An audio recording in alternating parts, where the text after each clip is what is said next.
కనిపించట్టే. అర్థమవుతుందా? క్రీస్తు యేసు రక్తం అనే బలాన్ని ధరించుకున్న వ్యక్తిగా ఉండాలి.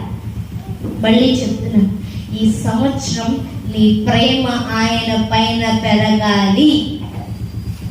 ఈ సంవత్సరం ఇయర్ ఆఫ్ హార్వెస్ట్, కోత కోసే సంవత్సరం. పనివారు కావాలి. ఈ హార్వెస్టింగ్ లో, ఈ కోత కోసే సమయంలో ప్రేమించబడేవారు, ప్రేమిస్తున్న వాళ్ళు మాత్రమే ఉపయోగించుకుంటాడు.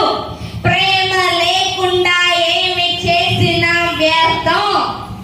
అందుకు దేవుడి పట్ల నీ ప్రేమ ఎలా ఉంది, నీ మాటలు ఎలా ఉన్నాయి, నువ్వు ఎలా ఉన్నావు అన్నది కనిపిస్తే దాన్ని బట్టి దుష్టుడు ఆగిపోవాలి.